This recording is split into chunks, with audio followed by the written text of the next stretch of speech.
కమ్మ రెడ్డి ఈ రెండు సామాజిక వర్గాలకైనా రాజ్యాధికారం అంటే మంత్రులుగా అన్ని కులాల వాళ్ళు ఉన్నారు కదా అనుకోవచ్చు. కానీ రాజ్యాధికారం అంటే ముఖ్యమంత్రి పదవి. అది లేదనినే రెడ్లంతా కలిసి తెలంగాణలో రెడ్డిని ఎన్నుకున్నారు. 10 సంవత్సరాల నుంచి అక్కడ రెడ్డి రాజ్యం పోయిందని రెడ్లంతా కలిసి ఎన్నుకున్నారు. అంటే రెడ్డి కమ్మ రాజ్యాధికారం విషయంలో చాలా స్ట్రాంగ్గా ఉంటారు. చూడండి, అక్కడ కమ్మారెడ్డి ఒక్కటైపోయారు అధికారం కోసం. అది అక్కడ ఉన్నటువంటి లెక్క. ఇది చూసిన మంటే ఆగ్రహంతో రగిలిపోతున్నటువంటి వాళ్ళే కాపు సామాజిక వర్గం. 40 ఏళ్ళు పైబడినటువంటి కాపుల్లో ఆ అసంతృప్తి చాలా ఎక్కువగా ఉంది. 40 నుండి 70 ఏళ్ల మధ్యలో ఉన్నటువంటి వాళ్ళలో. అట్లాగే 40 ఏళ్ల లోపు ఉన్నటువంటి వాళ్ళలో కొత్త ఉడుకుతున్నటువంటి పరిస్థితి ఉంది. దాన్నే పవన్ కళ్యాణ్ ఒక అస్త్రంగా మలిచారు. ఏం వాళ్ళేనా ఎప్పుడు పంచుకునేది, మనకి రాదా అంటూ మాట్లాడారు. దాంతో అందరూ పవన్ కళ్యాణ్ వైపు చూడటం ప్రారంభించారు. చిరంజీవిని చూశారు. ఆయన పార్టీని విలీనం చేసేసుకోవడంతో విరక్తి చెందిన వాళ్ళకి మళ్ళీ పవన్ కళ్యాణ్ ఎప్పుడైతే కాపు సెంటిమెంట్ని రైట్ చేశారో, అందులో తెలగ ఒంటరి అందరూ ఒక్కటవ్వండి, రాజ్యాధికారం మనం సాధిస్తామని చెప్పేటప్పటికి వాళ్ళందరికీ కూడా ఒక ధైర్యం వచ్చింది. పవన్ వెంట నడవటానికి సిద్ధపడ్డారు. సీన్ కట్ చేస్తే కొన్నాళ్ల క్రితం నుంచి తెలుగుదేశం పార్టీ వైపుకి ట్రావెల్ అవ్వడం ఒక ఎత్తు.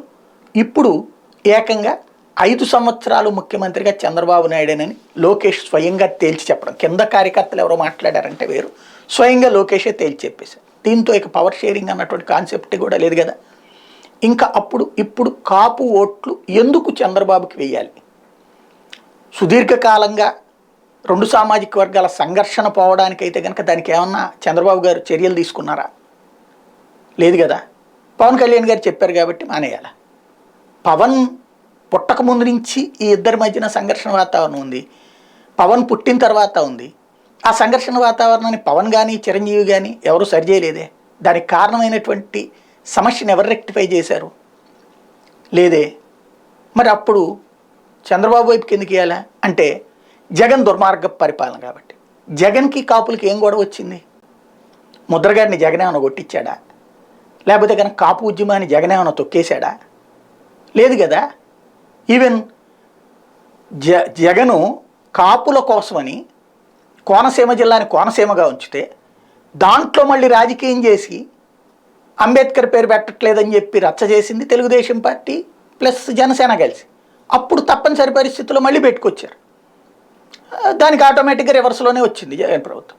అంటే అక్కడ కూడా కోనసీమ జిల్లాగా ఉంచుకుందాం అనుకున్నటువంటి దాన్ని కూడా మళ్ళీ కాపుల చేతనే ఉద్యమం చేయించి చివరికి ఆ కాపుల మీదనే కేసులు పెట్టడానికి కారణమైనటువంటిది ఎవరు? మళ్ళీ అంబేద్కర్ పేరు పెట్టేదాకా అడిగింది తెలుగుదేశము జనసేన డిమాండ్. అది పెట్టేయగానే కాపులు రెచ్చగొట్టింది వీళ్ళు. కాపులకి వీళ్ళ వల్ల వచ్చిన ప్రయోజనం ఏంటి? వీళ్ళ వల్ల జిల్లా పేరు పోయింది, ఉన్నటువంటి పేరుని. మళ్ళీ ఆ తర్వాత వీళ్ళే కేసులు ఎదుర్కోవాల్సి వచ్చింది. అక్కడ ఎవరు నష్టపరిచారు? కాపుల్ని. ఇప్పుడు అట్లాంటి కాపు సామాజిక వర్గం ఓట్లు పవన్ కళ్యాణ్కి ముఖ్యమంత్రి రాకుండా కనీసం గౌరవప్రదమైనటువంటి స్థానాలంటూ 75 కనీసం 50 లేకుండా రేపొద్దున పొత్తు అయితే ఓట్ షేరింగ్ నడుస్తుందా? ఇటు నుంచి అటుకు వెళ్తుందా? ఇదే $1 మిలియన్ ప్రశ్న.